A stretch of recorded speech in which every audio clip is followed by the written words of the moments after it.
compensation for commissioners. Right, I know that. I it's just carelessness, you know. I don't understand what the problem is. We never. So just also real quick, I didn't get the agenda, but I was out of town last week. And then the storm, I had no electricity and I got back this past weekend. So I don't know if the deputy had come by to drop them, but I didn't get the agenda. Christy, I got mine in my mailbox. Christy, Yes, sir. you know what happened with Christina's? Was there any? Do you get a feedback if? No, I do not. They were all put on the podium. All 6 of them were put on the podium to deliver on Wednesday, and nobody came back to me and said they couldn't deliver one. So I wasn't home Wednesday, so I don't know if that interfered, but it's okay. Does anybody have it electronically that they can just shoot over in an email to me or no? No. Sure, we can do that. Okay, thank you, Christy. Appreciate it. And so we're live and streaming. Okay.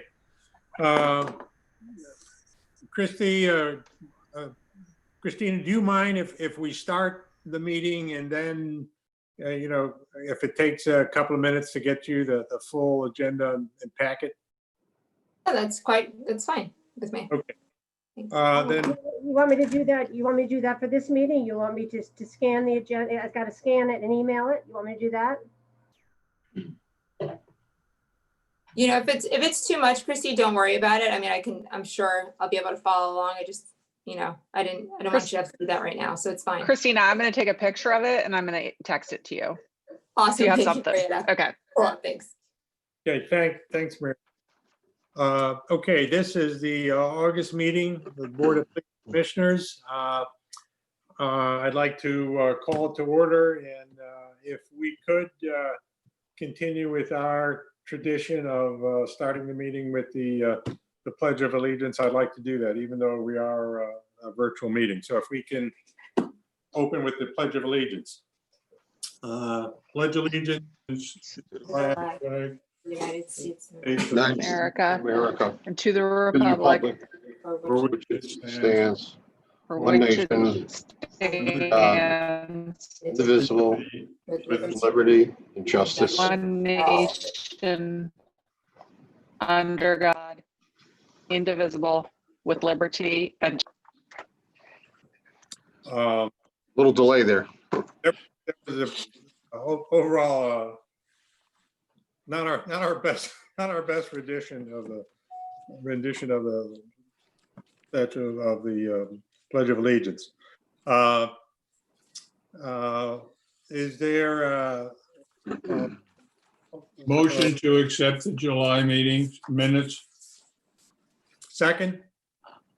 Second. Any discussion or corrections for the minutes? None here. Hearing none. All those in accepting the July minutes, please say aye. Aye. Aye. Okay, minutes accepted. Captain, do we know if there is any member of the public that have signed on? There aren't any, I just checked. Okay, then that certainly will limit the public comments.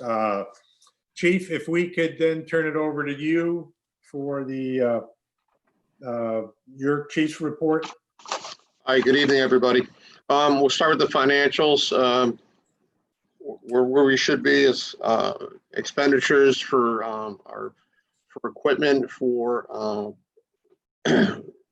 dues, associations belong to, training dues, and for office supply. We order that up front, generally through July and August. So you'll see a couple of those impact those lines. Other than that, there any negative lines you see have to do with labor, and those will be adjusted by HR when they settle one contract involving one of the collective bargaining units, and second with the unaffiliates, which are working within our organization.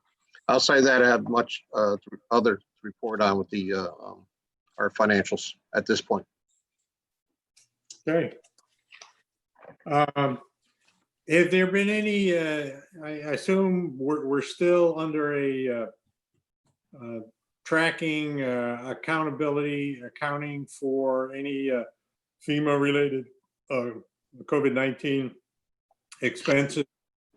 Well, right now we have actually two FEMA. We're tracking for FEMA in regards to COVID. We're tracking FEMA in regards to the storm, of the recent storm.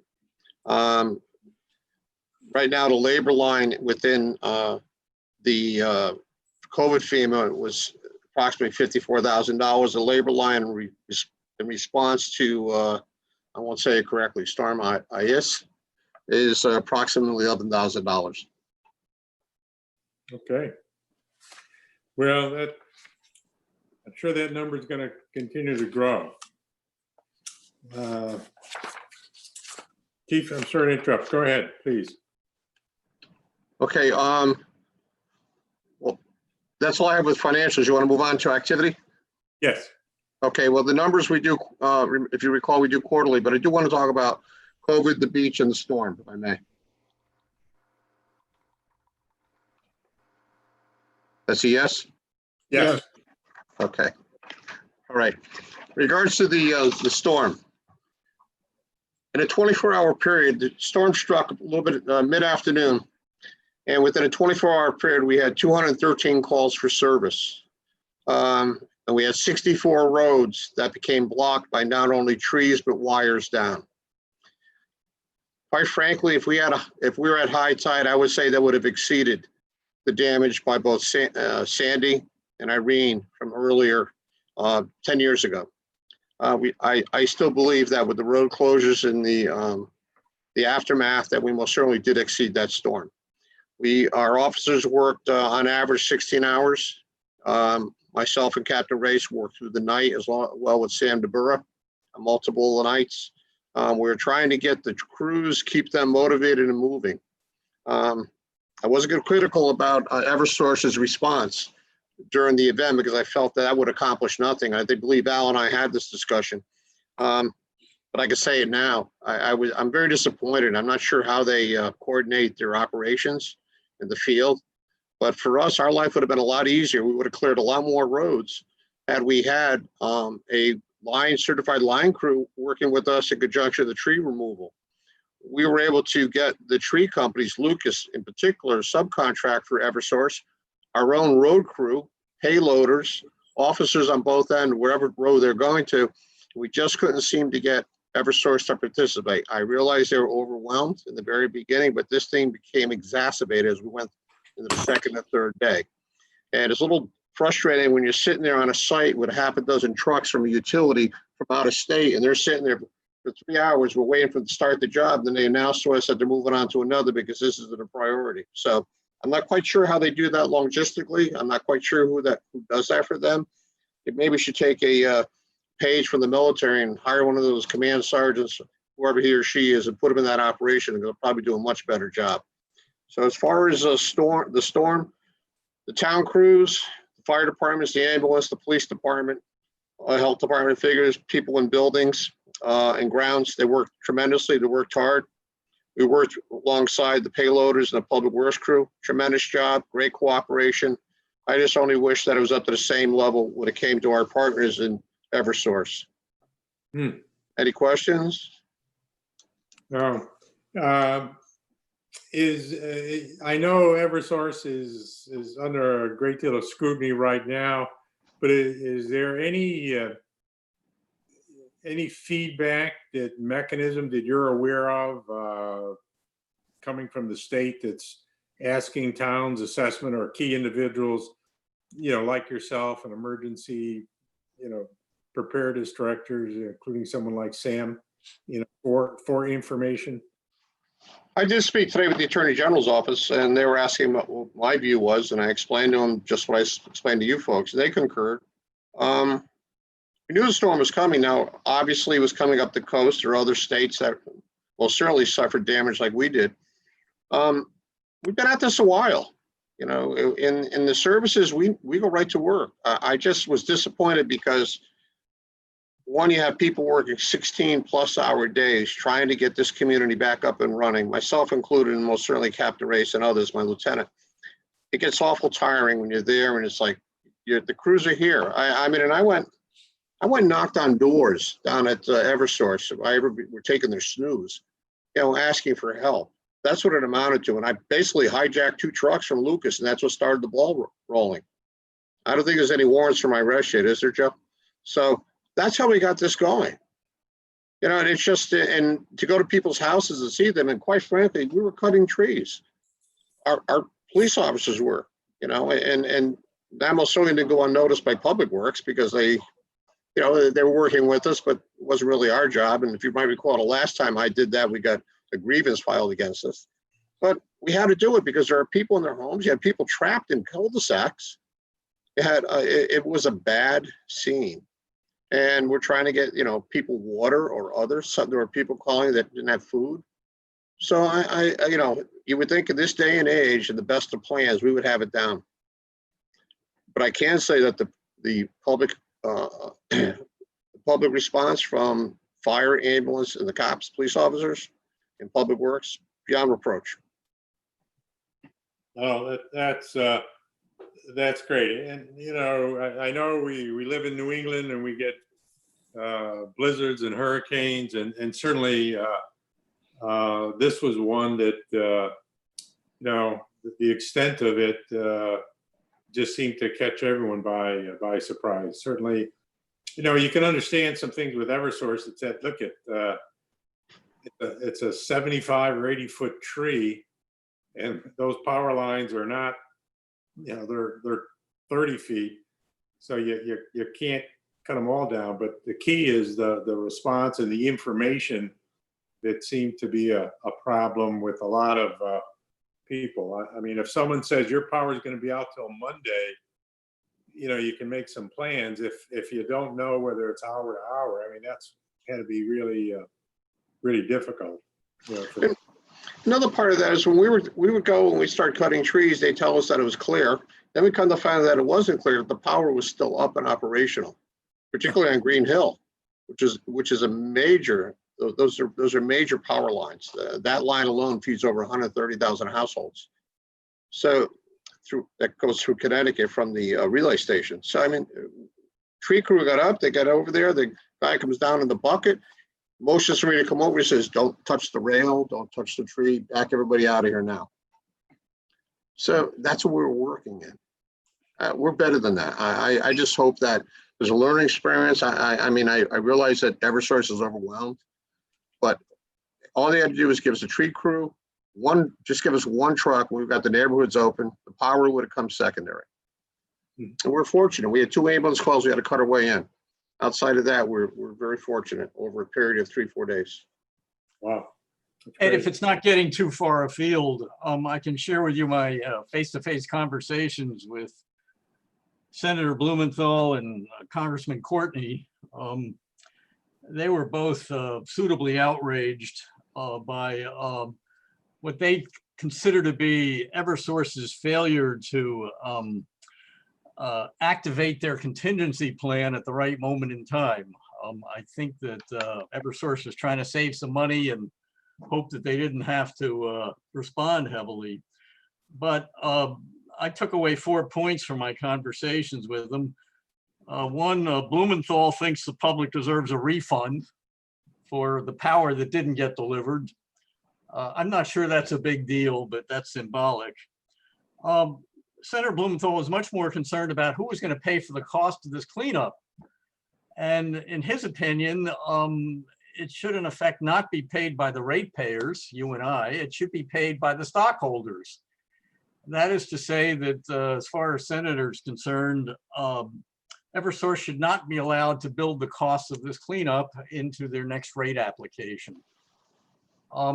Senator Blumenthal has no authority over that, but that's in the hands of state regulators, the Public Utilities Regulatory Authority, but he will be making noise about that. He further went on to call for the resignation of the CEO of Eversource, and that's not an uncommon practice when a utility gets caught like this. I think the final thing he called for was a breakup of Eversource. You may know that Eversource operates, I believe, in 5 New England states. And as far as the senator is concerned, they've gotten too big to manage themselves. And he would like to see them broken up into perhaps 5 different operating entities. I do think there will be some fallout from this. I think the public is outraged. And simply because Eversource did have time to start assembling assets and resources before the storm hit, and apparently they chose not to.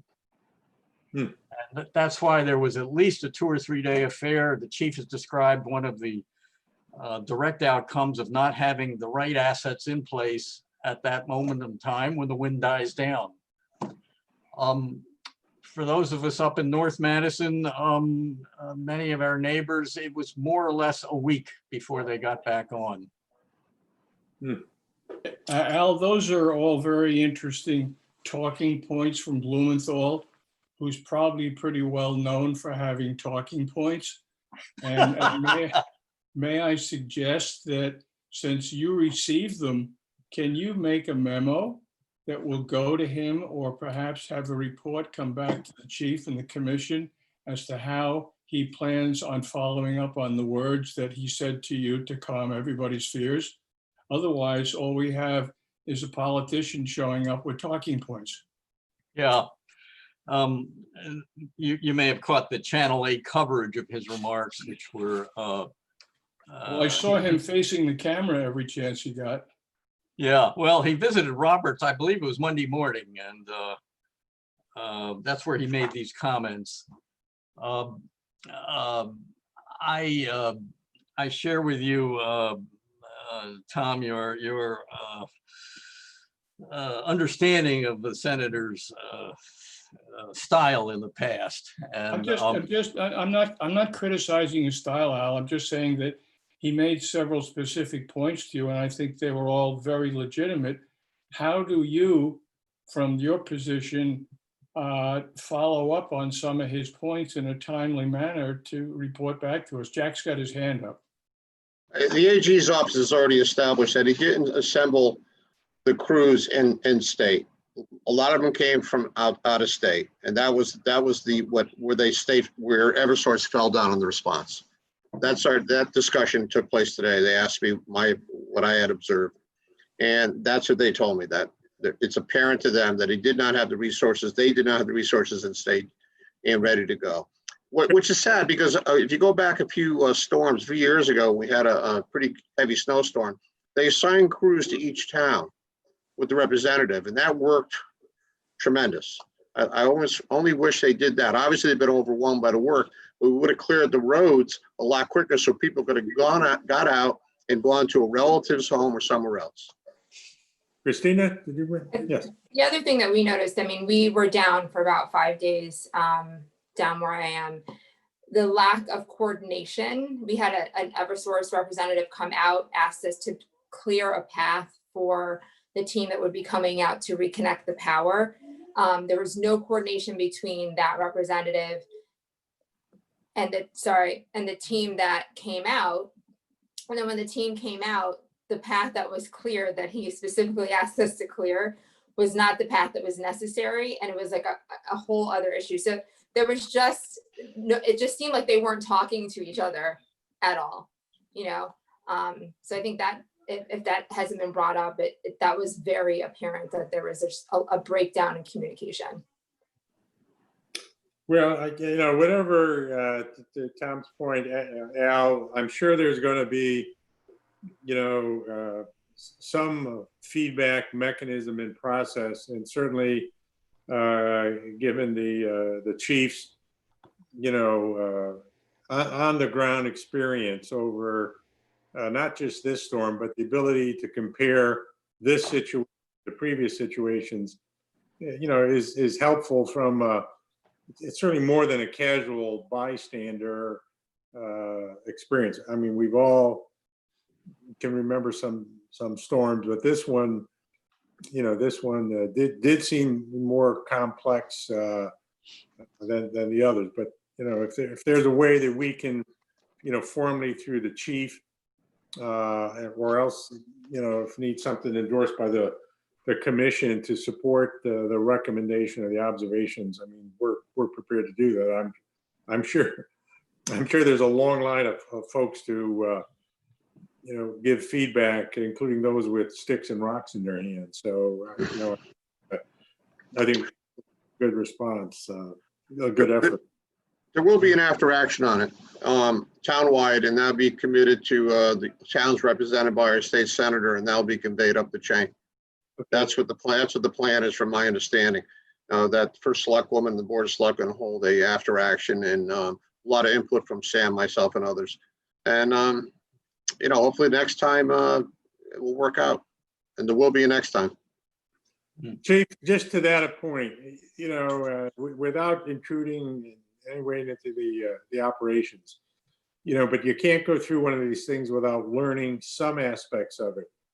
But, it might be helpful as you do, as this after action report is prepared, if we can look internally, with the officers, with your input, and say, is there a better way we could have briefed the dispatchers? Should there have been a script that they could have been provided, because the calls have been coming in? I mean, is there anything we as an agency could learn from this on our own, separate and apart from Eversource? Is our communication as effective as it was? Is there anything we might have done so that we don't burn officers out over a 36 or a 4-day period, including the chief and the captain? So is there anything that we could learn from this, kind of tuck it into our kind of operational planning, whether it's, I know we've done a superb job. We, as in you leading the department, have done a superb job anticipating some of this, getting the water stockpile. But, it's happened. It's going to happen again. We're maybe not quite the same way, but I just think it's helpful to say, okay, we learned from this, and part of it is not just our memory. Part of it is, we have a written plan that serves as kind of our own checklist when we look at this, so that we can, continue to provide the kind of service that we've been able to do so far. But anyway, just a. I would have paid $10 for a cup of coffee about on my 21st hour of working if I could have found one, but it wasn't available. I had cold water showers at my house when I did go home, because we didn't have power for 4 days, 4.5 in Branford. And they actually just finished yesterday, I believe, with power back to that town also. The crews in town have been through this numerous times. We've learned each and every time, and we prepare for it. For our own folks, our own employees, we have provisions, water. If they need to put their head down to sleep, we have arranged for that, and that goes through all the services, town crew included. We set up based on a plan that we think is going to work with our partners at Eversource or whoever it is, whether it's the state plowing crews or electrical company. When they don't participate and we're there just waiting and waiting, it gets very difficult. Now, obviously it's power, and we're not going to be touching poles and trees with electrical wires on them, but quite frankly, we could find a tree that didn't have wires on it. We cut it down and cut it up and moved it to the side of the road. And we did it very quickly. We've tuned the crews are tuned very well. And I don't mean to sound like a broken record. I am very confident in what police, fire, and ambulance can do in this town, the public works could do in this town, and all the people that work in the fringes are working within that, and the authority given to us by the different boards during these times. The disappointment is that the bigger picture being the people that are supposed to be sending the help, it doesn't come. So for me, I always focus on what happens when it's over. We have neighborhoods blocked off. We have people that don't have resources. I mean, years ago, we grew up as kids. Mom and dad had a 3-week, month supply or beyond in your household. That's not true today. Some people can't go 3 days in their household. So when you have somebody that's on a machine for medical reasons. So it's we do the best we can. I think we've done a great job of putting together an operational response. Hats off to the fire officers that worked on it, most certainly the ambulance, and most certainly the police department. The improvement here, we learn something all the time. I get that point, but, and I also learned never trust when someone says the power is off. I want to see them take it down first. I want to see the power company arrive and declare that. I think that what we learned from here is that we really are on our own a lot. And I think it's going to be that way. When someone says, well, the state's going to be sending this and that, Al, you remember that first hurricane when Sandy came, the first tropical storm? I was in that meeting. I said, we need to order water and MREs. And they looked at me like I was from China, and nothing against China. And I said to them, you don't understand. The state has to get here. When the roads are blocked, they're not coming. And sure enough, we learned that very quickly within 3 or 4 days. And remember, we called the water distribution we set up, police department did, in conjunction with the fire service. And thank God we had the president of the water company on the board of police commissioner then, because they arranged for water for us. We didn't get that water this time because they used it. They had a problem with a pump system, so they had to use what they had for external supplies to keep that system going. So we didn't have that option this time. But we had stockpiled enough goods that we were able to do that and help people out that were in distress. So I think the lesson is continue to plan independently and hope for the best. Good, Just for good. future reference, Chief, we have natural gas and city water, so there'll be a coffee pot on, bang on the door anytime you need it. And it won't be $10. Okay, Tom, you want to? I'm just telling you that, when you're there and you've been working for a period of time and you're dry mouth and you're dirty and you're trying to just, get through the night and, and one person after another, as soon as they see you, can you help us? Can you tell me how long? And, you had to break the bad news, tell them. Now, I did that once in Saigon, but the memory's very dim.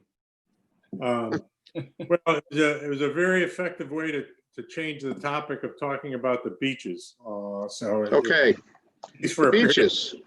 Well, The beaches are, we're coming to the end of the summer. So the numbers are starting to drop a little bit, although on the warm days, most certainly during the storm, we had a lot of people at the beaches. I know that our first select woman was enforcing a resident-only policy.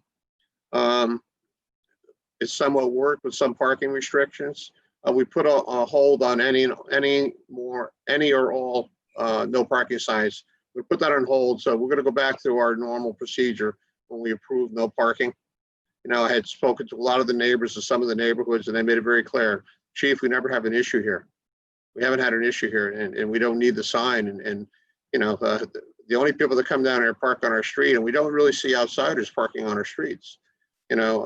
She said those that park generally are town residents that don't want to pay for a pass and walk in.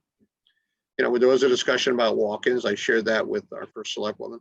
I think we've mitigated what we thought would be a lot worse with the beaches, although we've mitigated at times when we had high attendance. Put that in conjunction with the COVID response, I think we're doing well. We had to take all the signs down, obviously, during when the storm came. I think some of the signs will be returning. I think we're to continue past Labor Day, and hopefully we'll get through this. well, so at this point, we don't have we're kind of where we want to be or hope to be in terms of signage and I know we've had the opportunity to participate over the last 3 weeks or so, some Zoom meetings regarding the beach, but nothing has been scheduled. So we're pretty well set, as I understand it. Am I correct with that? Yeah, I think that we're in a good place. We still have the additional patrols on. We're still using various vehicles. We're still having officers at times help at the facilities, the beaches, when there is an issue and overflow, to kind of back up the recreation employee. Right now, we're looking towards the start of school. Yeah, we got a couple more weekends to get through, it looks like. Okay. Training, we're doing that on a quarterly basis. You want to get into traffic, because I know there's some open issues with that. Well, I think in this report, this is just reporting. I don't have I report all accidents and investigations within that quarterly report, which we'll see October 1st for the Right. 3-month period. I think the actual traffic report, Tom and I will discuss after this component, if that's okay. Fine. That would bring us a community calendar. Yep. Okay, and in respect to the community calendar, the only event we had on the horizon was the fireworks parade and concert. That has been officially canceled, which was scheduled for Labor Day weekend. So not canceled. It's canceled. Okay. It's not postponed. So they're going to focus on next year now. We still haven't heard. Some of the service clubs are still out there and some of the running events and biking events. I'm not sure where the Yale is with the Ride for the Cure, but Excuse me, we haven't had any they're going to do it virtually. So Okay. I don't anticipate, Joe, unless you've heard something different. I don't anticipate there'll be any shoreline route whatsoever this year. What we're going to do, if I may, can I go into the setup for the schools Yes, while we're talking, if I may? sure. Okay, we had discussions today with the superintendent, the acting superintendent of schools, and the first select one was also in the meeting this morning. I was on a call afterwards with the superintendent. They're going to operate the school in a kind of like in a cohort process. That's the plan as of today, and that's where they have 2 days of attendance with a day off of home lab, so to speak, online. And then they're going to do it at 50% of school in the first 2 days, 50% of schools the second 2 days, and rotate it. There are going to be some challenges in the school because of COVID and spacing, and also fresh air, doors being open, which is somewhat contrary to what we learned and we enforced and put into place post Newtown. So subsequently, what we're going to do is going to have to give them some extra officers in the first couple of weeks of school year, which we're setting up right now, so that the students will feel and the parents will be that are concerned. We'll put the concerns aside, that we'll have sufficient officers there to maintain, and also that those attending school will be safe, and the school will operate somewhat normal. I think the school is going to extend their security and also maybe a separate service post those 2 weeks, but that's the plan right now. I believe they're going to be transporting students, mostly encouraging by car drop off with the parents. This is still fluid. It's still it's not finalized yet, but that's what the school's moving towards. So that's what we have right now. School starts on September 3rd. Our staff will be working with their staff the week prior and the week of, and continuing into the second week, and then our SROs will be on site the normal school period. Chief, can I ask you, so just trying to understand, so are you saying that there is going to be no bus service or very limited bus service? I think that, Joe, did they determine, I mean, I know that was somewhat up in the air. They did a survey of the parents. I guess it went out via correspondence from the superintendent's office to try to determine how many people wanted to take the bus as opposed to driving. Madison usually has a pretty high percentage of people being dropped off by parents. So they're trying to get a handle on exactly what the amount of students that do want to take the bus or feel comfortable doing so under these conditions. So it seemed to be almost a 50-50 draw by the results they'd had in as of this morning. Now, it had only been out for 12 or 18 hours, but they're trying to figure out the best way to deliver services and deliver the students. And they're still working on that. As the chief said, it's very fluid, and they're trying to help with all the fears and concerns that the parents might have.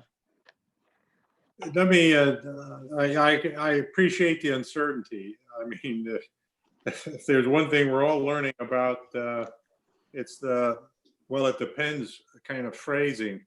But if they were to, which might be understandable, but if they were to say we're really going to limit or significantly reduce the number of school buses for safety purposes, that certainly on the days where they have students or some level of students there, it would seem that's going to create a much more robust traffic volume.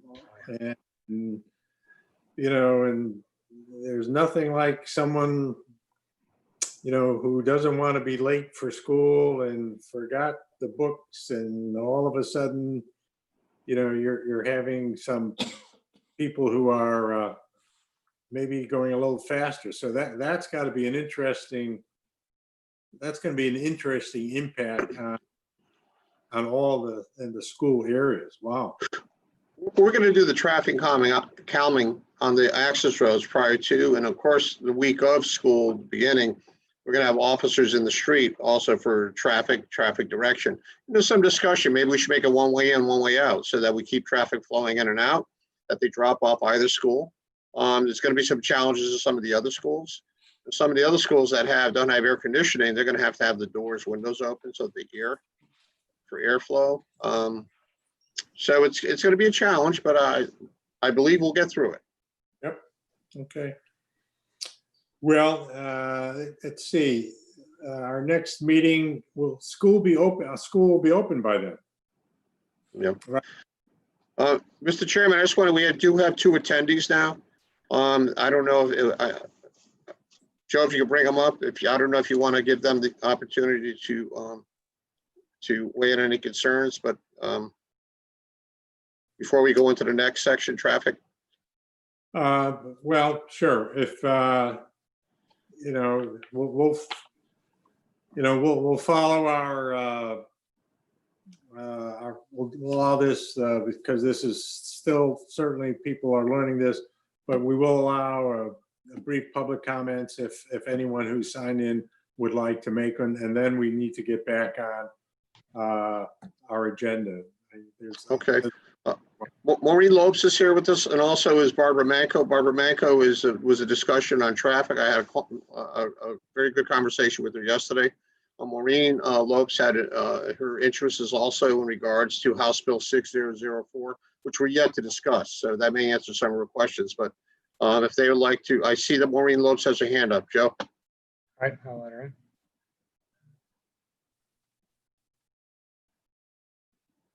Thank you. I just want to reiterate that I very much appreciate that topic being on the agenda, and I hope, the commission has time to get to it before the 7 o'clock. You have a kind of a deadline for some people tonight. And just to say that part of my interest is I go to a church and have for 20 years in New Haven. And so as you can imagine, the discussions there around police accountability have been strong and not consistent with even in our congregation. But it did cause me to think about, well, Madison isn't that far. And whatever's good for one police department in the state, I think should be for all towns. We're too segregated as it is, and we don't want another instance where we have one thing going on in the cities and something else in the suburbs. So thanks very much for taking it up. Thank you. Any other comments from any? Yes, sir. Ms. Manco, 1 second. Could you identify your name and address, please?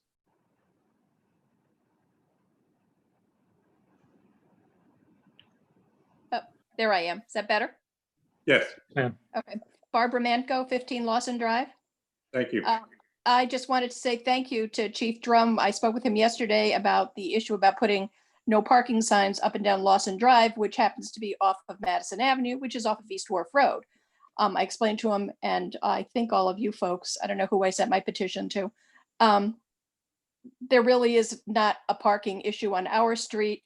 It's very minor parking issue. And we only had a couple of weeks left. So thank you for listening to me and, recognizing the fact that we did not need no parking signs in this neighborhood and that no one wanted them. So I appreciate being listened to. Good. Thank you. Thank you. Okay. Chief, would you please resume? I think we're on correspondence, or did we cover? I'm gonna get the correspondence. Joe, you're gonna have to also take out of the general meeting, Ms. Lopes and Ms. Manco? Yep. Okay.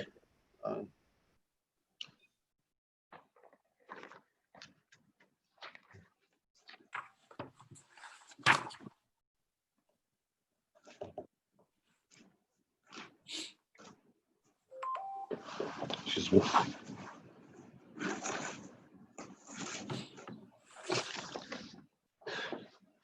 one of the correspondence, and we spoke to her, was from Maureen Lopes in regards to the House Bill 6004, which we're going to discuss shortly. The second was a traffic control on Railroad Avenue, which is in our discussion coming up in traffic. We also have a correspondence from it has to do with a appreciation. We have folks that continue to send food items to the police department. One, in support of police, two, in support of what public safety workers do during the storm and most certainly during COVID. That's all the correspondence that I have right now. Okay, good. And you'll see that, I think, in the packet of information. Okay, traffic. Tom, you are the chief. I know we've had some pending items that have been sitting in traffic. We've had several new issues just recently come up that some have been addressed tonight in relation to residents talking about no parking and what's going on really. And everything has kind of been put on hold to some degree, at least with my conversations with John Iannacco. John's been out with the town crews trying to clear the streets and make everything safe as best as possible.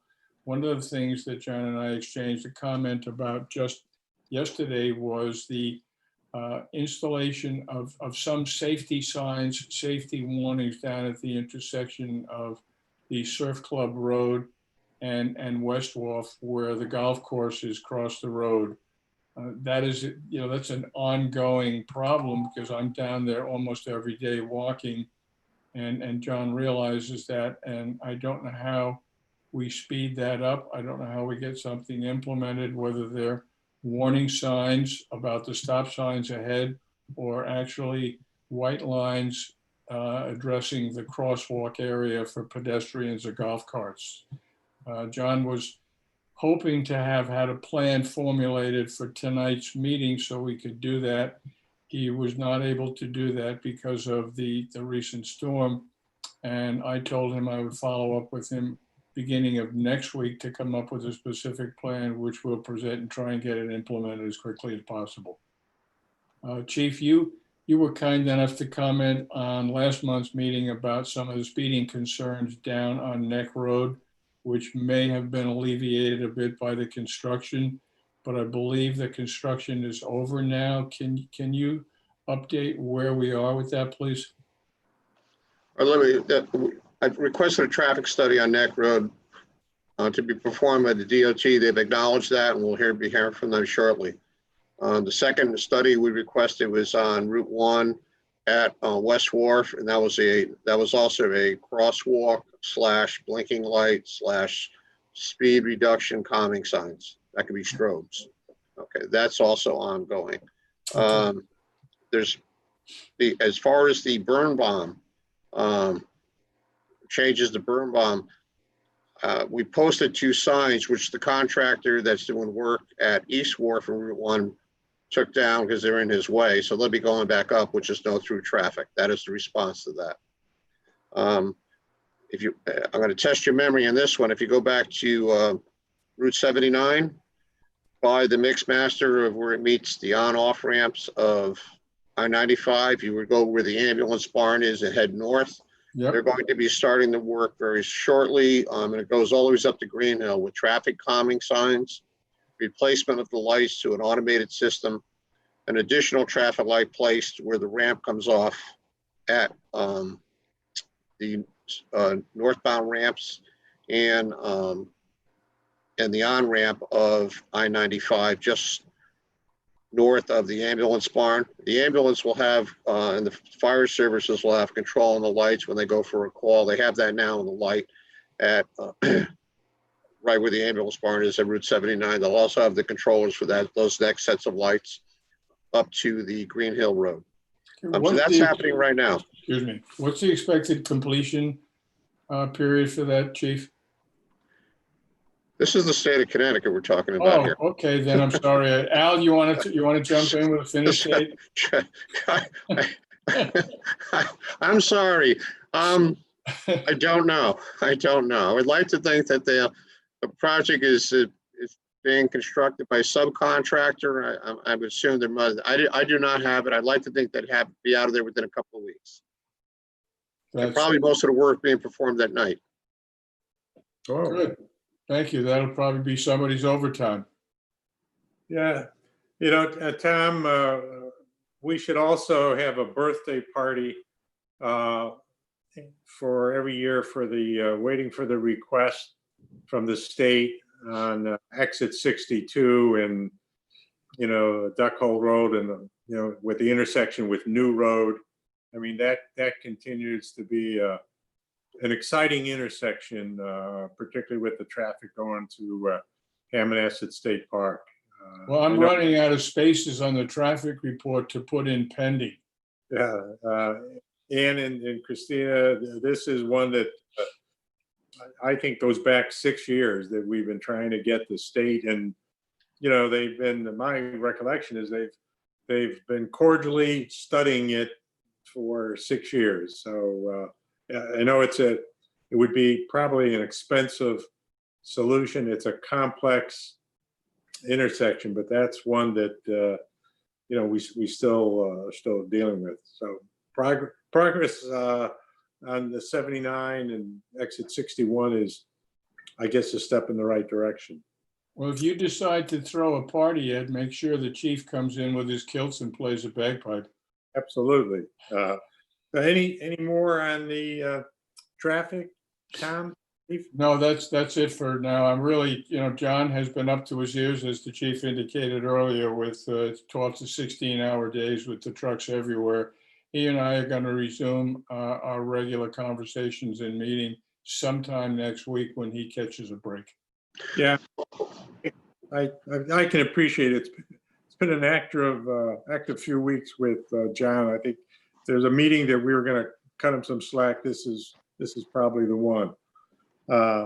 Okay, Chief, under Chief, Ed, Chief had his hand up on traffic before you close it out. Jack, you have something?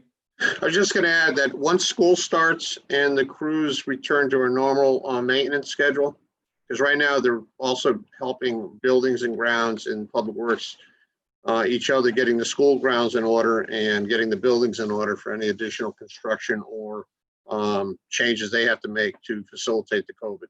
So particularly external to the schools, public works gets involved with also. So I think that when we get into probably the second week of September, we're going to get a lot more response, and hopefully they'll be done with the cleanup in town. There won't be any of the storms. Okay, I would think so. Okay, under new business, one of the things I asked the chief to do under business was to give us just a brief overview of the Police Accountability Act. This is an act, you know, I've read the full bill to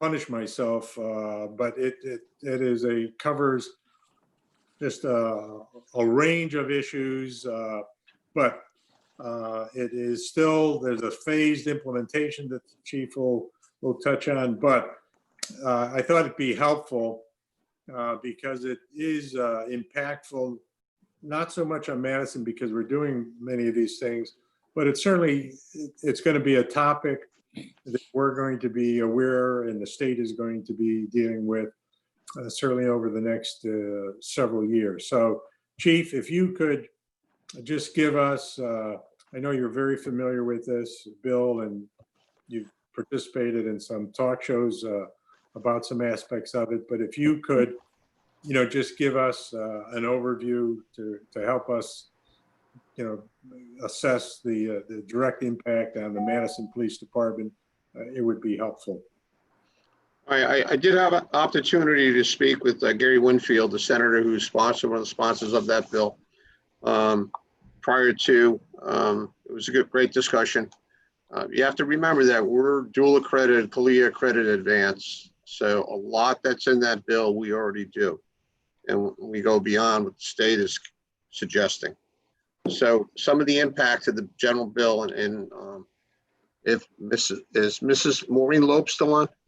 In regards to the bill, a lot of what we do is in the bill. We currently do it, and it's required in our CALIA, and most certainly it's in our annual review and our monthly review. So I wasn't too concerned over some of the general things. I think they're great ideas. I think that the time has come. I always make that statement. I believe we're only as good as our worst agency, no matter how good we may be. And I see that more and more as I progress in this line of work. The bill takes effect on 3 different dates. Part of it is October 1st of this year. Second part is January 1st of 2021 and July 1st of 2021. What's going to happen the second week of September, I believe, is the legislature comes back in. There is a task force already established that's working on some of the implication of the bill. There's another task force will be, my understanding, be formulated in regards to some of the other requests, well, certainly the certification of officers, training of officers. And when I was discussing this with the senator, I told him I had an interest in serving on that committee. I think that he knew of our work with racial profiling, prohibition project, and juvenile justice. So I think that was part of our discussion. And I think that perhaps I would like to be somewhat of on the architect of good laws that help in the training and the future of policing, most certainly the state, if not the nation. The document was 73 pages, has 43 points or bills. That's part of the bill of that. And I'm going to go through it. If you have a question, I don't know if you want me to stop or you want to for the end, but it starts off with a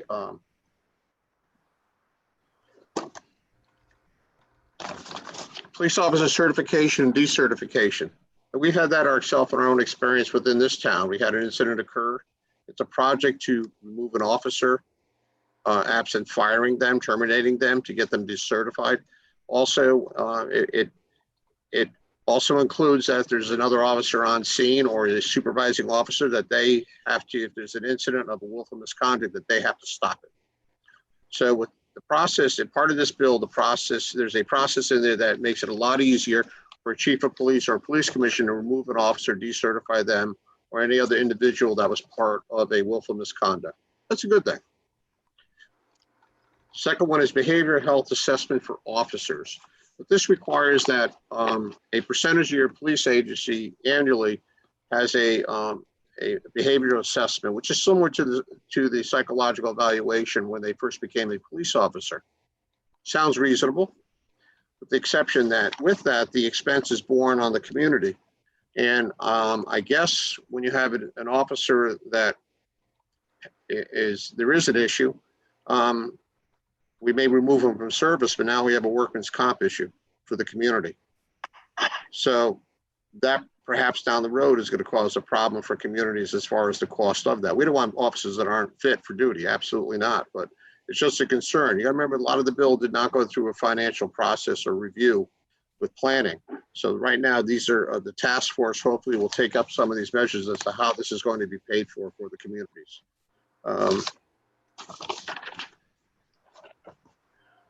Crowd management policy, we have that within our CALIA. For us, it's not it's part of what we train and what we do. They're going to add some requires post-council, the police officer standard training to have a minimum acceptable training within management and basically a description of how they want us to handle crowd control. Implicit bias training for police officers. Some would have that now within the post council, but they want to increase that. There is a cost to it. To bring qualified trainers could be approximately $7,500 per course. Once again, if we pay that out of our own training fund, this will be substantial to cover the department. If Post handles it, it's not funded by the state. I'm not sure how they're going to do that, accomplish that. Collective bargaining and public disclosures. It doesn't affect us. It affects the Connecticut State Police had it where their personnel file cannot be shared with public. Obviously, some aspects of that were medical. I could understand. However, in regards to discipline, I think that should be in the public scrutiny, particularly if there's multiple causes in case of an officer willful misconduct. So I believe that change in the legislation was in response to a couple of union contracts that were out there in Connecticut policing that prohibited police officers' files from being disseminated to the public on an FOI request. The reports on recruiting minority police officers, we do that now within our CALEA structure, but it's now required statewide. So departments that aren't certified or certified or have some sort of accreditation, they're going to have to now provide a recruiting report annually. We do that. We do it within our annual report.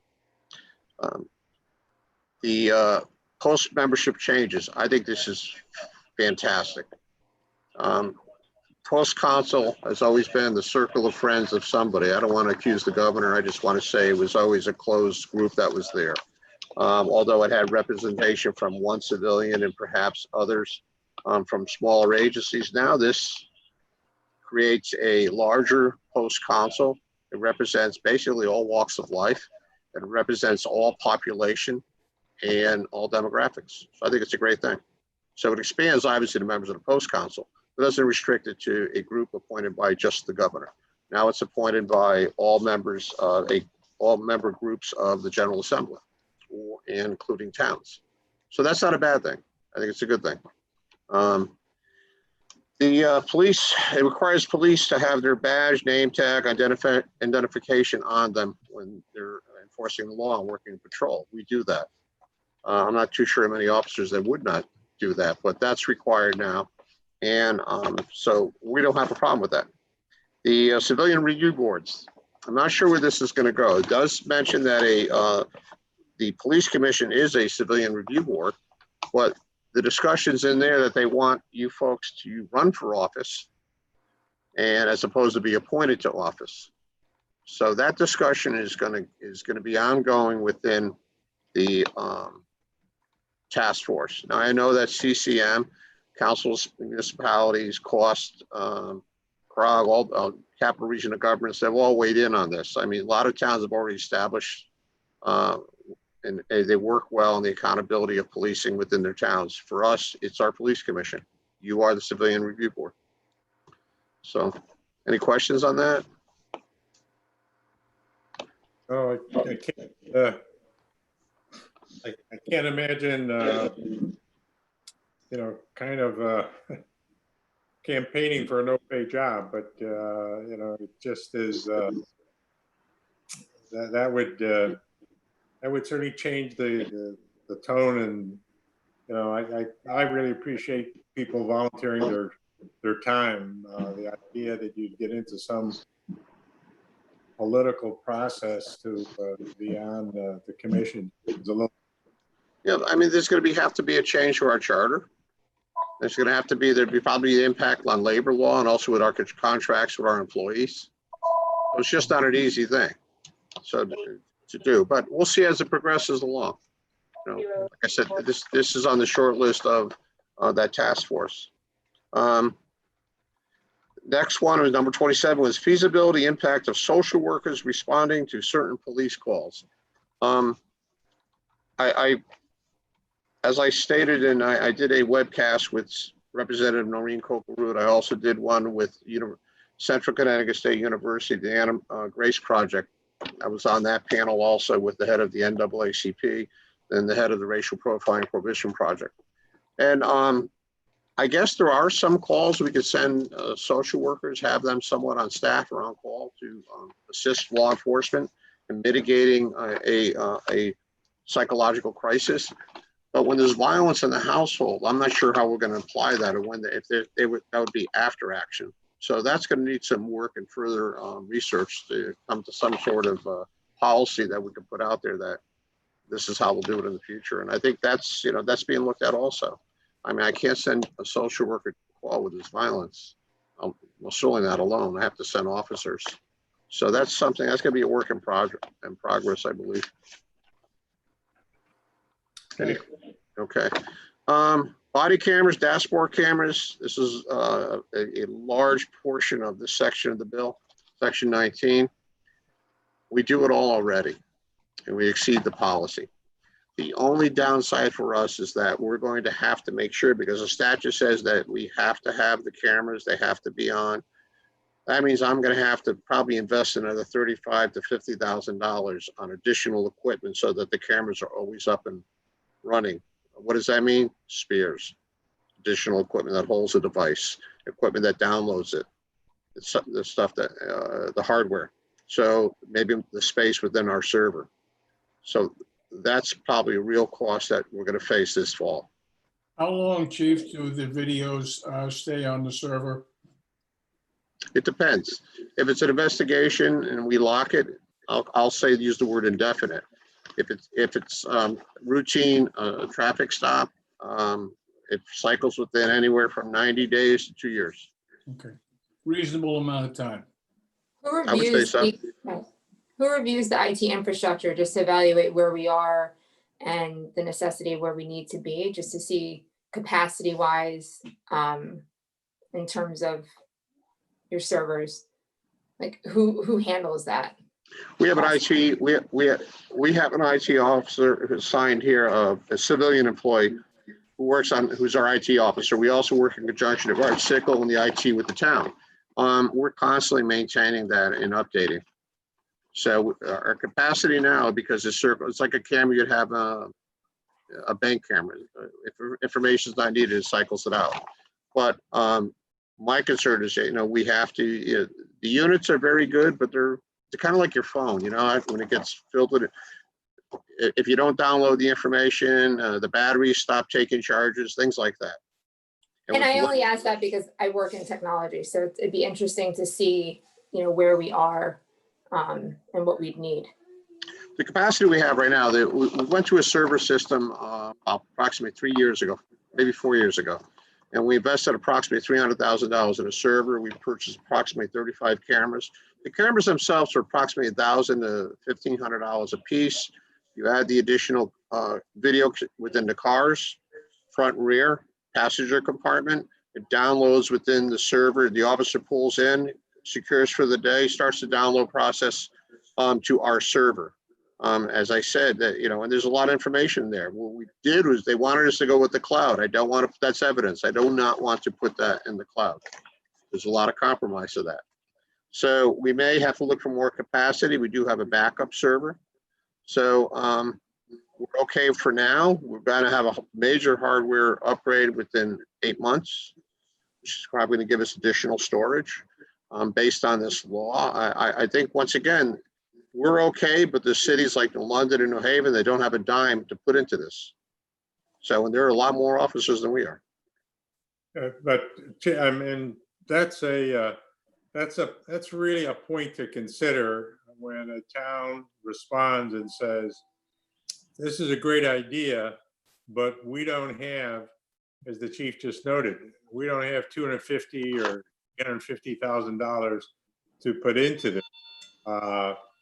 And how do you differentiate between those towns and a town like Madison that has had a bit of strategic vision, and as the chief just outlined, has got effective equipment, pays attention to updating it and upgrading it. So I mean, those are some of the things that maybe understandably, maybe it was just kind of a rush to get a bill passed, that there's no, I think, comprehensive thinking about how do you differentiate, North Haven that says, we don't have any money to do this, and we're not going to appropriate any money in our budget, and a town like Madison that says, we have a nominal, annual fee because we've made, the upfront investment on it. And, those are complex issues to say, particularly when you come down and say, who's going to pay for this? Yeah, and I do think it needs to be a joint effort with the state, because in terms of just infrastructure, fiber optic infrastructure and things like that, if they're looking for, immediate downloads, do we have the capacity to do that, especially with more people virtually learning? I mean, there's a lot of things that need to kind of be considered. Well, Process. with the data management costs, there are challenges. The state's going to reimburse 30 to 50% for some of the departments, but I almost think that that's almost going to follow the trail of the Mashantucket funds. Most of it ended up in the cities. But you look at what we spent in Madison, we spent over $300,000 for a system, and we went with WatchGuard, which is a dominant system. It's very durable. It served us well, because the one we had before that, and by the way, we're one of the oldest departments of cameras in the state. And the first ones were, they pushed them out without the RD complete, if that makes sense. So they changed it. Example, a camera on an officer run. They first came bringing cameras to us. I told him, the guy, put it on his body and run around the building. He says, what? Run around the building. I'm gonna see what it looks like while you're running. And that's, and it was, we settled on WatchGuard. It was an expensive product. But okay, so we're 30 officers with a few spares. So if you have 400 officers, you're looking at $5 million to put this together. It's times 100 and I don't know how many large agencies out there. There's got to be at least 24 that exceed 300. And then state police is another cost. I just don't know how they're going to do. They're talking 60, 70, 80 million dollars to accomplish this at a 30, 50% reimbursement to the state. So I'll be interested to see how that goes. But as far as Madison, my concern basically is Madison right now, we're in good shape. All right, and we comply, we go beyond what they're suggesting. So it's just that I need to have the spare equipment, which is going to be a cost, which wasn't budgeted for this year. So it's going to be probably a special appropriation in the area of about 35,000, Joe? Between 35 and 40, yes, sir. Okay, close enough. So that's it. As far as the, a lot of the pros and cons, a lot of people that are just resistant to it. I've had major city chiefs say to me, unless they buy them from me, I'm not interested. I don't agree with that statement. I think they're worth their weight in gold. The unions have agreed. Most people that have a encounter with the police, you'd be amazed what people say and do and what the recall is. So for us, it's been order business since I walked in the door. And I think it's well worth it in the investment. I'm glad to see the state is going that way. That along with accreditation, most certainly, because then they'll follow these standards. Any other questions on that? Yep. Okay, there was a discussion on a consent to search. My understanding of that is basically, I interpret what they're saying is they're trying to reduce the searches of vehicles incident to the stop or an arrest. I guess law enforcement is probably looking at this two ways. If I'm in an inner city and I'm trying to get guns off the street, I understand the officers, how he feels, particularly in an area where the shot tracers are going off and showing someone's been firing a gun in the neighborhood. It's 2 a.m. You got 3 or 4 cars. They want to stop them and search them. I understand that perspective. But I do understand also the perspective that they stop fishing expeditions, meaning is I stop your car for going through a stop sign, and there seems to be a pattern of younger officers saying, can I search your car? And the person's like, why? I just went to the stop sign. I wasn't paying attention. Why do you want to search my car? And we in training have worked very hard to not have that mindset within this agency. It's not that we're trying to allow people to break the law. We think that in public policy and our partnership with our public, it's not a good thing. So I don't see that affecting us. Joe, you want to weigh in a little? So we're going to do a little bit of training on that probably next week with the officers. One thing is what it does is, like the chief said, is you just can't go up to a car and ask for consent to search, but they have put into the bill that people could offer that. if it's unsolicited consent, and it has to be captured either on body worn camera or on a document. But we're going to do there's a couple things here. We're going to do some additional training with the officers. We said probably next week, about 2 hours. Really going to focus on the operational stuff as it relates to use of force and to search and seizure. Because for patrol, that's going to be their biggest focus in the short term. And then we'll work into the other issues later. In Joe, conjunction, I'm sorry, question without doing a deep dive here. So are you saying that if an officer stops a car and, it's a classic going through the stop sign and the officer senses or says, this person looked really nervous, and I asked this person, can I search the car? And the person says no, that's the end of it.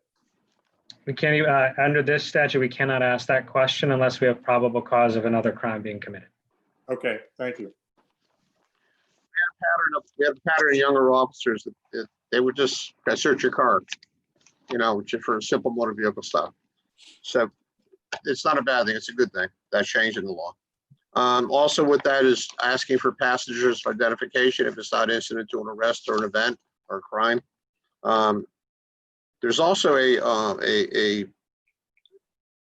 section 24 is a penalty for people that falsely report an incident, or is basically they misuse 911.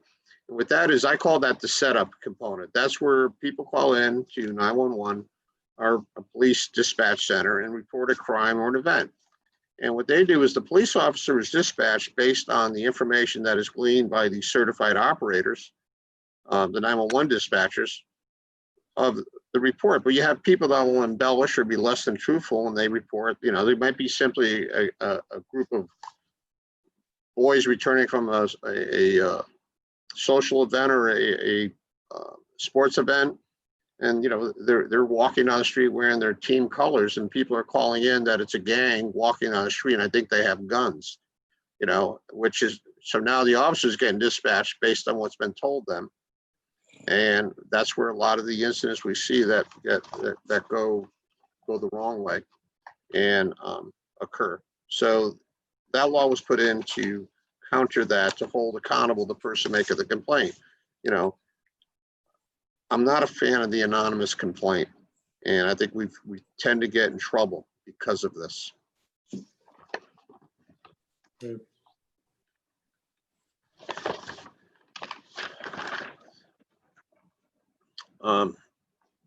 Justification of use of deadly force and all chokeholds. Chokeholds are not instructed or used within, and they're forbidden use within our policy. Obviously, somebody who's fighting for their life would be a different story. Somebody gets a hold of the officer's gun and the officer is wrestling with the suspect, trying to take control back of the gun. That part we can understand, and there's a provision for that within the statute. But I think what they're looking for us is in the continuum of force is that they're looking that we try a de-escalation and reduction of the provocation by the officer. That's a tough area, and that's what we're having a little bit of trouble with, we're struggling with, because when a shooting occurs, it occurs very quickly. If somebody shows a firearm or shows a deadly weapon, it occurs split second. And to negotiate it, obviously somebody waving a knife that's away from the officer within their immediate area, we can understand how they try to talk them down, most certainly. But when somebody comes out and is charging at the officer with a deadly weapon or a firearm, it's very hard to do with that de-escalation. Your training kicks in and you have to stop at the attack or on a third party. So I think that's going to be discussed further within the task force. I remember when I was in a shooting and when the subject pulled the firearm, the first thing and thoughts in my head were, I don't believe he's pointing a gun at me. I'm a police officer. Why is he doing this? And he, continued to shoot up my car. So I could talk from experience on this. It happens very quickly. It's split second. So this needs more. Should be a priority for that task force that's going to be assembled, that one that is currently working on the issue. Any questions?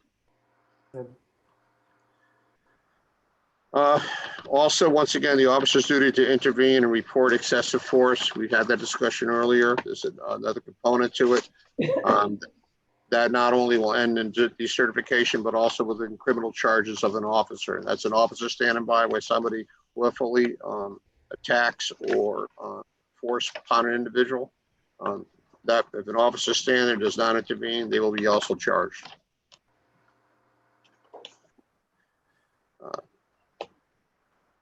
Record keeping, use of force. We do. Departments are now required to do a use of force annual review and report. We do that already in our annual report. We do that in conjunction with the responsibility through CALIA certification. So for us, that's not an issue. There's a series of laws that go to the use of private security guards and their training, because there are armed security used by some corporations or neighborhoods. So they're going to have a whole litany of changes to how their position now and how they're used within a subcontract approach to security. The Office of Inspector General, you know what? It's not a bad idea. You know, we had one years ago. A lot of people seem to forget that after Ella Grasso in came Bill O'Neill, we had an Inspector General, but that was more towards abuse of spending, the college university system and other government agencies. This role is a little different. This is focused on police willful misconduct. That's going to be within the office of the Chief State's Attorney. However, it'll be a separate entity with separate investigators. There is a component in there, I understand, for the Attorney General on a civil litigation, meaning that's where they'll go after the officer civilly for willful misconduct, i.e. assets, pensions. The Chief Medical Examiner is also changes laws for him for police violence deaths as to what his or her protocols are. That doesn't necessarily affect us other than how the investigation is conducted. One that does affect us is the police use of military equipment. And one of the caveats to this is that police departments may request the continuous use of the equipment in regards to use and rescue operations. If you know what we've done with our equipment over the past 7 years, that's strictly what we use it for, is rescue. And we do not have turrets, open turrets, logos on it. There's probably 4 or 5 agencies in the state that drive it around their city. And I think it's threatening in that manner. Ours is used for rescue, particularly high water. They've been modified to go through high water. Now, if we had a school shooter, something to that event, we'd use it to save people, absolutely. But we're not on the radar for any abusers of it. We've done a responsible management of the 1033 program and the equipment. We do not have any other weapons or rifles from the 1033 program. Any questions? Chief, I know we've got maybe some time limits tonight. And this is, as you reviewed the implementation dates for the various components of the law, this is going to be something that we're going to be talking about regularly as some of these issues get analyzed further and clarified further. So,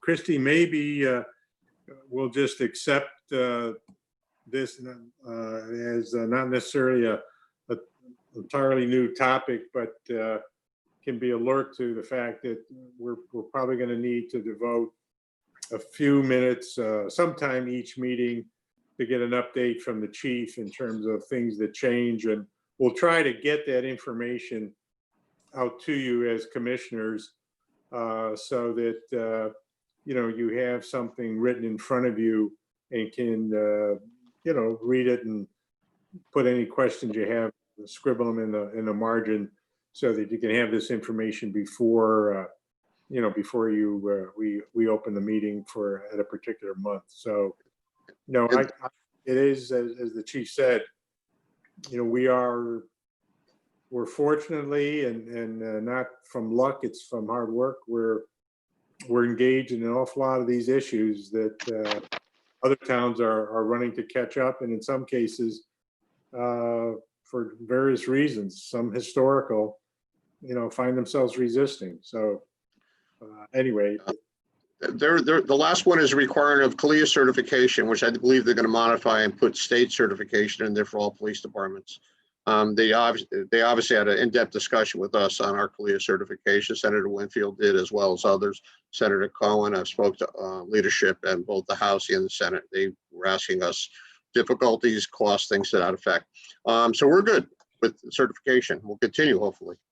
Yeah. So that's all we have on the updates, and every meeting we can update on any changes to that the task force came out with or effects to our agency. okay, Ann? And yeah, I had a couple of questions if there's time, real Sure. quick. So first of all, the chief, the item about that the bill is saying they want a civilian review board for all towns and that they would be elected.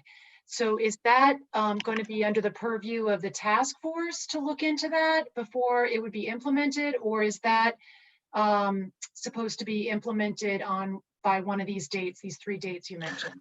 I didn't hear the beginning of that. It broke up. Sorry, the civilian review board that's being mandated and that they are to be elected. There is a date on that, but I believe that that's one of the first items, because it raised a lot of concern came out of the organizations for municipalities on that. And actually there's the lobby there for the Police Commission Association had their lobbyists also working on that. Okay, so I'm curious about the elected portion of that, though, that the board be made up of elected folks. So is that something that the task force is going to look at? Because most towns, or a lot of towns, already have maybe A lot of towns have that, and our charter is appointed. I think they're trying to do is, the intent was to keep it independent. Right. That was it. They didn't want to influence Democrat, Republican, or other. They just wanted to be an independent group of people from town, citizens, that with this interest that work for the compliance of police within their jurisdiction. So I think that's probably going to be on the short list for that task force, because people obviously, as October 1st comes along and January 1st, that they're going to be implemented. Yep. I'll keep you posted. I'll put that on my tip list. Yeah. And then the other was, I watched your interview with Noreen the other day, and she mentioned, and you guys discussed that there was one item in the bill about civilians being able to hold police officers accountable for items. Yeah, and that she said, and you said, that the only other state in the country that has that is the state of Colorado, and that there is a limit on it, $25,000 that an individual could recover from the police department. So, but our bill doesn't have that. So it does not, but that is on the task force review. My understanding is that will be looked at, but there's also the other approach that, and I had this discussion with the representative of the NAACP from London. I think it's Tamara Lanier. And she said that it should be punitive and there should be a dollar amount. That was from her approach, that it should be, so you stop this action. I said that it's also, from my approach, it's an unfunded mandate on communities that I looked at somebody, it may increase frivolous lawsuits, although it has a year cap on it, against communities. And the way I broke it down was, so somebody files a lawsuit against the town of Madison in regards to police misconduct, and it's working its way through. They want the ability to sue the police officer. There's already, based on, since the Supreme Court of the United States, 1967, gave the ability to government employees that, they're trying to protect government officials while conducting the government's business, essentially. And every time this comes before the Supreme Court stays silent on it and tells those that bring the action that if you have a problem with, you need to go to Congress to change the law. So where am I going with this? So they're going to go, they have allowed now a state system that allows somebody to get to that threshold. And maybe that jurist for the state of Connecticut will look to the federal government for an answer. Where I see the problem for the towns is that we have to hire an attorney to defend the action. and the officer up to that event. Now, if the officer did a willful misconduct, was found guilty, then the town gets their money back, I guess, or somehow there's some mechanic in there. But there's going to be a lot of, I feel that there'll be an increase in these nuisance lawsuits because the town's not going to want to pay $50,000 just to get to the threshold. They're going to say, can we offer them $20,000 to go away? That's how they're going to mitigate it. So that's the issue I was bringing up. Do I think it's a good idea? I think it's a good idea, but do I think that it needed a little more research into what the effect is on the communities? Yes. So that'll be addressed by the task force. Yes. Okay, Thank you. good, thank you. As I said, we're going to talk about this a bit, just so I know there's some hard stops some people are facing here, but I think we've covered the correspondence and the traffic. Let me just ask for commissioner comments. Marietta? Yeah, I would just say, again, it seems like I say this every month, but kudos to the police department. Once again, the hits keep coming. And, it was rocky with the storm. There was a lot of damage suffered and a lot of residents in trouble. And I think everybody pulled through and did a great job. And I know we were already sort of working on fumes in terms of exhaustion and stress related to the pandemic. And I think this was a surprise to all of us. And I think the department did a great job. So thank you. Thank you. Thank you. Tom? There was a letter to the chief on 21 July, which we didn't talk about. It's complimentary to the department and the chief from the police chief in Clinton, Captain DeMeo, about the cooperation between the two towns with a fatal motor accident. And this speaks to the kind of relationships that the chief is building with all the surrounding towns in the state for making law enforcement a little bit better for us. And of course, kudos to the department for what they worked through the last couple of weeks, or the last few days rather. It was really tough. Can't imagine being out there for as long as all the officers were and still being on their toes, but they were. Good. Thank you, Tom. Ian? Yeah, I'll just say the same, that thank you for all that you and your officers do and did, especially in the past week, and for the town employees as well. It's really outstanding. And again, I watched the interview with Noreen. I really appreciate your, your comments, and it's clear that the state sees you as a leader, and very proud to live in this town where that could be the case. So thank you. Good. Thank you. Christina? I just want to say the same thing. I mean, I watched the video and it gave me a better understanding of the bill. It was great to see that, your leadership isn't necessarily about doing what's popular, but doing what's right. And I think that's imperative to leadership, and I'm, happy to have you. So Thank you. thank you. Good.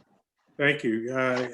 Just to kind of summarize some of the remarks, when a community has a crisis, and this clearly is a crisis, and we see officers and other first responders out there. I mean, it's even more impressive when you realize in this kind of a situation, they likely do not have any power at home. They're likely having food spoiling in the refrigerator, and they have a spouse and a family that's trying to cope, and they're saying, not only am I not here to help you, I'm putting in 12 straight hours. Good luck. Give me a call. So I think it does require some people and who are dedicated, and thankfully we have more than our fair share of them, with the Madison Police Department. So it really was a terrific effort. Thank you, Chief and Joe. Please pass that on to the officers.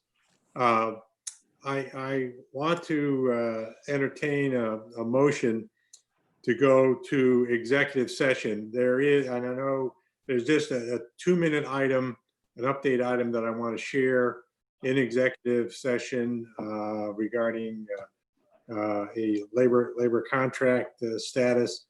And then we, as I said, we promise I won't people very long, but can I? Motion to go to executive session based on Ed actually putting a stopwatch on for 2 minutes. Okay, is there a second? Do I hear a second? Second. Good. Joe, are we